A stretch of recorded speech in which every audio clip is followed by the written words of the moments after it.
सुप्रभात विद्यार्थियों, मैं योगेंद्र सिंह सांकला, सहायक आचार्य हिंदी, गवर्नमेंट बांगड़ कॉलेज पाली।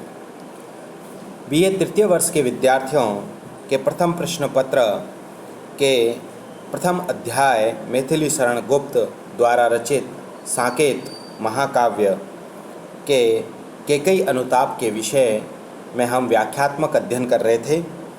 तो हम देखते हैं कि किस प्रकार से कैकेयी जो है वह चित्रकूट में पहुंचकर सभा के समक्ष उपस्थित होकर के पश्चाताप करती है और पश्चाताप करते हुए अपने मनोनुकूल और पश्चाताप और ग्लानि से भरे हुए वाक्यों को वह प्रस्तुत करती हैं और वह बार बार अपने द्वारा किए गए कुकृत्य के बारे में वह वहाँ पर प्रस्तुत करती है और अपने पुत्र को निष्कलंक बताती हुई कहती है कि मेरे इस कार्य में किसी प्रकार का मेरे पुत्र का कोई भी सहयोग नहीं रहा है और मेरा पुत्र मेरे से बिल्कुल विपरीत रहा है, मैं उसको जीवन काल से ही नहीं पहचान पाई। तब इसी समय वह इसी भावना को उद्वेलित करती हुई और आगे उस सभा में क्या कहती हैं उसका यहाँ पर गुप्त जी ने अत्यंत ही मार्मिक पूर्ण वर्णन किया है। तो हम देखते हैं इसकी व्याख्या को। हाँ लाल उसे भी आज गमाया मैंने, विकराल कुयस ही यहाँ कमाया मैंने।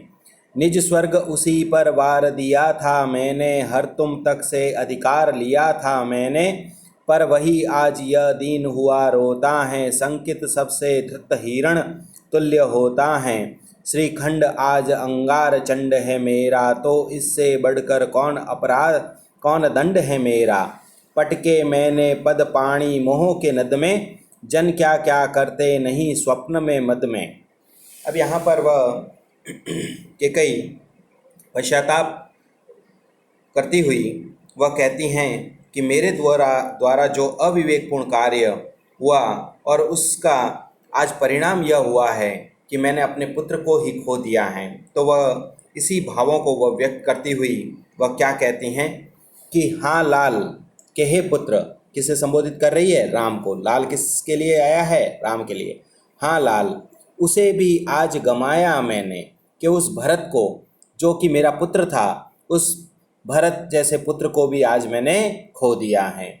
विकराल कुयस ही यहाँ कमाया मैंने, विकराल यानी भयंकर, कुयस को ही यानी कि बुरे यश को ही मैंने यहाँ पर कमाया है। इस धरती पर आकर के मैंने कोई अच्छा कार्य करके और अच्छी उपलब्धि को प्राप्त नहीं किया है, मैंने केवल और केवल यश के स्थान पर कुयश को ही मैंने यहाँ पर प्राप्त किया। तो इसलिए कहा है विकराल कुयश ही यहाँ कमाया मैंने, कि मैंने यहाँ आकर के या अयोध्या में मैंने भयंकर कुयश को ही अपनाया है।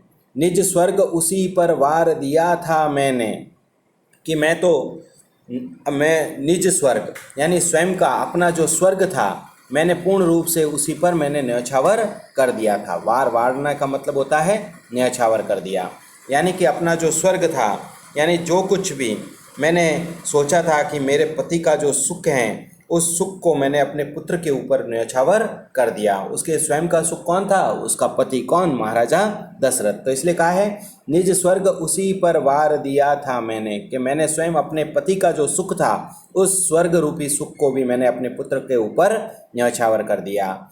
हर तुम तक से अधिकार लिया था मैंने, और जो तुम्हारा अधिकार था, क्योंकि तुम रघुकुल वंश के सबसे ज्येष्ठ पुत्र थे और ज्येष्ठ पुत्र होने के नाते तुम्हारा ही अयोध्या पर अधिकार था, और अधिकार होने के उस अधिकार को भी मैंने तुमसे छीन लिया था। तो इसलिए कहा है हर तुम तक से अधिकार लिया था मैंने, कि मैंने तो तुम्हारा जो अधिकार था कि उत्तराधिकार के रूप में अयोध्या के राज सिंहासन पर सबसे ज्येष्ठ पुत्र जो होता है वही अयोध्या के राज सिंहासन पर बैठता है, और उसके अधिकार तक को मैंने छीन लिया था।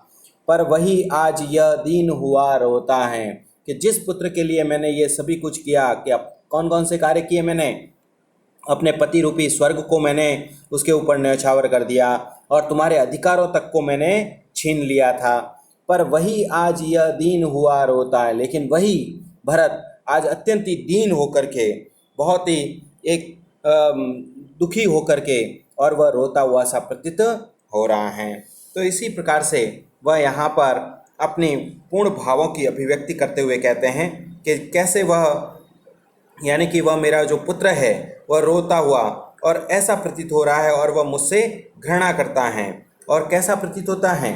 संकित सबसे, संकित यानी भयभीत, कि मेरा पुत्र भरत है वह सबसे क्या है? भयभीत हैं। और किस प्रकार से भयभीत हैं? जैसे मानो क्या है? धृत हिरण तुल्य होता है, कि जिस प्रकार से पकड़ा गया मृग जिस प्रकार से भयभीत होता है, उसी प्रकार से आज भरत भी क्या है? बहुत ही अधिक भयभीत हैं। धृत, धृत का मतलब होता है भोजन। जैसे शेर के लिए भोजन के रूप में जिस प्रकार से हिरण को, जिस प्रकार से शेर जो है अपने भोजन के लिए हरिण को पकड़ लेता है, और हरिण को पकड़ने के पश्चात जिस प्रकार से हरिण भयभीत होता है, वैसे कि वैसे आज मेरा पुत्र भी सबसे क्या है? भयभीत हैं। इसी प्रकार से कहा है, श्रीखंड आज अंगार चंड है मेरा। श्रीखंड का मतलब होता है शीतलता, कि शीतलता प्रदान करने वाला जो चंदन है वह आज मेरे लिए क्या है?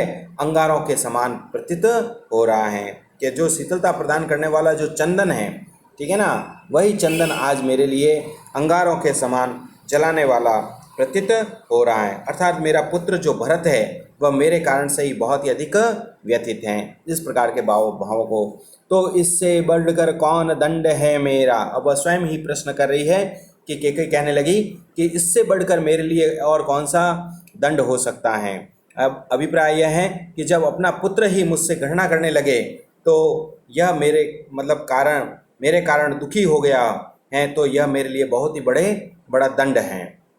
आगे क्या कहा? पटके मैंने पद पाणी मोह के नद में, कि मैंने अपने हाथ और पाँव, पाणी का मतलब होता है पैर, और पद यानी पैर, कि मैं अपने पुत्र के मोह के समुद्र में, नद का मतलब होता है नशा, कि पुत्र के मोह रूपी नशे में मैंने बहुत सारे हाथ पैर मारे, बहुत पटके, कि उसके लिए मैंने अपने पति से वरदान मांगा और तुम्हें मैंने वनवास के लिए भेजा, और बहुत अधिक हाथ पांव मारे कि मेरा पुत्र जो है वह अयोध्या के राज सिंहासन पर बैठे और मैं एक राजमाता की भांति मैं अपने पुत्र की माता कहलाऊं और अयोध्या की राजमाता बन जाऊं। तो इस प्रकार की भावना मेरे अंतर्मन में थी, तो इसके लिए मैंने क्या है? बहुत सारे हाथ पैर मारे। तो इसलिए कहा, पटके मैंने पद पाणी मोह के नद में, कि मोह के नशे में, पुत्र के मोह के नशे में या राजमाता बनने के मोह के नशे में मैंने बहुत अधिक हाथ पांव मारे। जन क्या क्या करते नहीं स्वप्न में मद में। इसलिए वह कह रही है कि मैंने जो कार्य किया वैसा ही अनेकों जो मनुष्य हैं वो अपने स्वप्न देखने के लिए कि मुझे ऐसा करना चाहिए वैसा करना चाहिए, या मद यानी अहंकार, और अहंकार के नशे में क्या क्या नहीं करते। तो मैंने जो कार्य किया वह अनुचित अवश्य था, लेकिन मैं भी एक सामान्य मनुष्य की तरह थी और उसी सामान्य मनुष्य की भांति मैंने भी ऐसा ही राजमाता बनने का स्वप्न देखा और अपने अहंकार के नशे में चूर होकर के मैंने यह घृणित कार्य किया, लेकिन आज यह मेरे लिए बहुत ही अनर्थ हो गया है। तो इस प्रकार से यहाँ पर केकई जो है वह अपना पूर्ण रूप से पश्चाताप व्यक्त करती हैं। एक बार पुनः देख लेते हैं। तो देखो केकई क्या कहती हैं, हाँ लाल उसे भी आज गमाया मैंने, कि हाँ पुत्र राम, आज उस भरत रूपी पुत्र को मैंने आज खो दिया है। विकराल कुयसी यहाँ कमाया मैंने, कि इस धरती पर आकर के या अयोध्या की भूमि पर उत्पन्न होकर के और यहाँ पर रह कर के मैंने केवल और केवल बहुत ही भयंकर कुयश को ही कमाया है, मैंने यश की प्राप्ति नहीं की है। निज स्वर्ग उसी पर वार दिया था मैंने, कि मैंने तो स्वयं अपने पति रूपी जो स्वर्ग था, पति का जो सुख रूपी जो स्वर्ग था, उसको भी मैंने अपने पुत्र के ऊपर न्यौछावर कर दिया। हर तुम तक से अधिकार लिया था मैंने, और हे राम मैंने आपसे तुम्हारे जो अधिकार थे, यानी कि जो उत्तराधिकारी होता है और उत्तराधिकारी होने के नाते बड़ा पुत्र ही अयोध्या के राज सिंहासन पर बैठ सकता था, और तुम्हारे इन अधिकारों को मैंने छीना है। पर वही आज यह दीन हुआ रोता है, लेकिन वही पुत्र जिसके लिए मैंने ये सभी कुछ किया, वही पुत्र आज अत्यंत ही दीन होकर के, बड़े ही दुखी होकर के रोता हुआ सा प्रतीत हो रहा है, रो रहा है। संकित सबसे धृत हरिण तुल्य होता है, और वह इतना अधिक संकित यानी भयभीत है, सभी लोगों से बहुत ही अधिक भयभीत है। धृत हिरण तुल्य होता है, और ऐसा प्रतीत हो रहा है जैसे मानो शेर का शिकार होने वाला जो हरिण होता है, जिस प्रकार से शेर हरिण को चंगुल में फंसा लेता है और वह उसका भोजन बनने वाला होता है, और उस समय वह हरिण जिस प्रकार से भयभीत होता है, वैसा ही भयभीत आज भरत दिखाई दे रहा है। श्रीखंड आज अंगार चंड है मेरा, कि आज जो चंदन जो है, जो कि शरीर को शीतलता प्रदान करने वाला है, वह भी आज अंगारों के जैसा प्रतीत हो रहा है। तो इससे बढ़कर कौन दंड है मेरा, कि इससे बढ़कर मेरे लिए और कौन सा दंड हो सकता है। पटके मैंने पद पाणी मोह के नद में, कि मैंने जो है अपने मोह रूपी पुत्र प्रेम के इस नशे में मैंने अपने हाथ पैर बहुत अधिक मारे। पद पद यानी पैर और पाणी यानी हाथ, कि मैंने अपने पुत्र के मोह के नशे में मैंने बहुत अधिक हाथ पैर मारे। जन क्या क्या करते नहीं स्वप्न में मद में, कि लोग जो हैं वह अपने पुत्र के मोह में क्या क्या नहीं करते, कौन कौन से स्वप्न नहीं देखते और अहंकार की भावना को नहीं भरते। फिर लेकिन आज मेरे द्वारा जो यह कार्य किया गया वह अत्यंत ही घृणित कार्य है।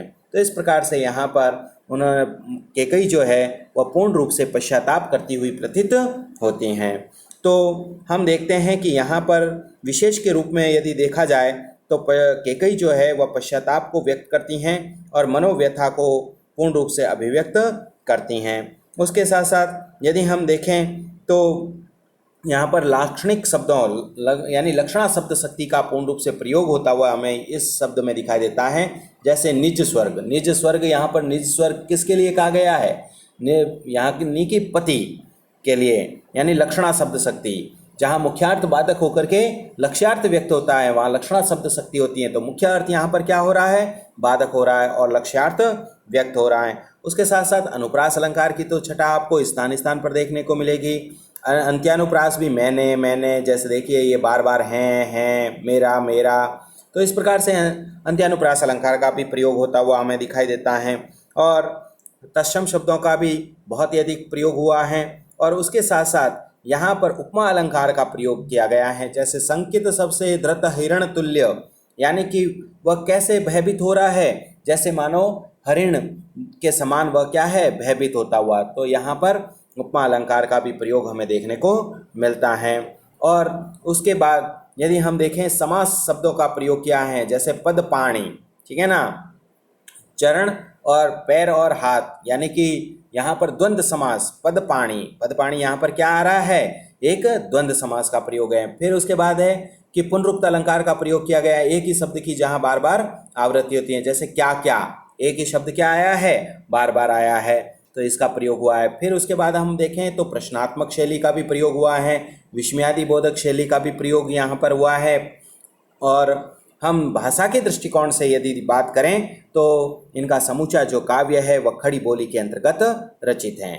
तो विद्यार्थियों, मुझे आशा है कि आपको यह व्याख्या समझ में आ गई होगी। इसी क्रम में हम अगले वीडियो के अंतर्गत आगे अध्ययन करेंगे। तब तक के लिए धन्यवाद।